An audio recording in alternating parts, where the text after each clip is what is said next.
This lesson is on function notation. We've talked previously about how to determine if a relation is a function, but now we need to talk about how functions are written or how we know it's a function in an equation. So often we use letters such as F or G or capital F or capital G and so on to determine functions. If F is a function, then each x in its domain has a corresponding value that is in its range, and we call that f of x. So the value that comes out is f of x, so we're plugging in the x value to find the y value.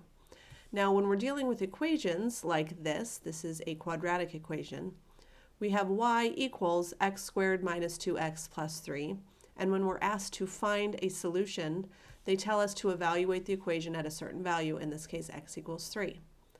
I want you to notice the equation and the function and how they differ and how they are the same.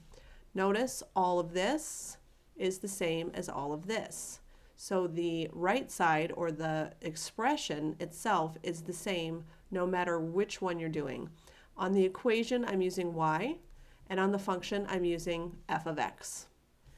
When they tell me to evaluate, they'll say evaluate the equation at x equals 3, but on a function, they'll ask me to find f of 3. So very similar, just tiny, minute differences between the two. So let's look at this first one. We are supposed to basically evaluate f of 0, f of 1, f of negative 2, and f of x plus 4.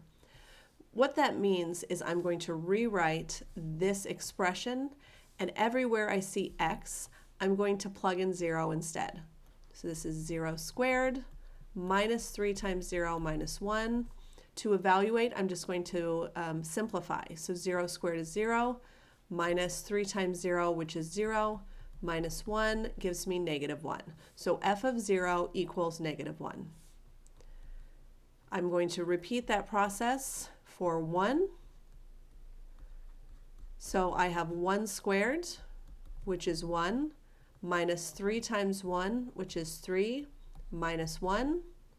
I can do that all in one step, or I can go step by step. So 1 plus negative 3 is negative 2.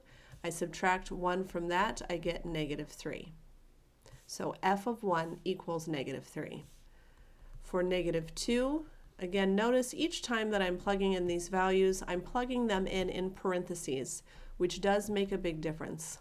Negative 2 squared in parentheses means negative 2 times negative 2, which gives me 4. If you plug it into your calculator without parentheses, it will tell you negative 4. So make sure that you understand how to plug it into your calculator. This one I have minus, and then 3 times negative 2 is negative 6. So again, be very careful with that one, because I have a minus here, and my product is a negative, which means I can keep flip change or ching ching to make it plus 6 instead. Again, now I can go left to right. 4 plus 6 is 10. 10 minus 1 is 9.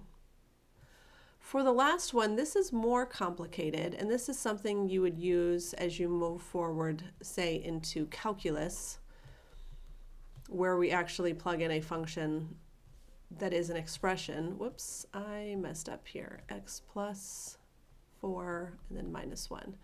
Now, for the purposes of this course, we're not going to FOIL out the x plus 4. This is a little bit more complicated, and we haven't reached that point in our studies yet. So for now, I'm going to leave this just as it is. As you move towards the end of this course, you will learn how to multiply out the quantity of x plus 4 squared and know how to do that correctly. For now, I think it would just be confusing, so we're going to leave it like this for now. And try another example. So go ahead and try this one, and then press play to see how you did. So for f of 0, I would replace x with 0. 3 times 0 is 0. Minus 7 gives me negative 7. F of 1 is 3 times 1, or 3, minus 7, which is negative 4. Again, keep flip change if you need to. F of negative 2 gives me negative 6 minus 7, which gives me negative 13. And this one's a little bit different than our last example because it's not squared. So 3 times the quantity of x plus 4 minus 7. This is something I can do at this point in this course. I can distribute to get 3x plus 12 minus 7. 12 minus 7, and that part can be reduced. The 3x is not a like term, so it's going to be 3x, and then plus 12 and minus 7 gives me plus 5. So that would be my last simplification.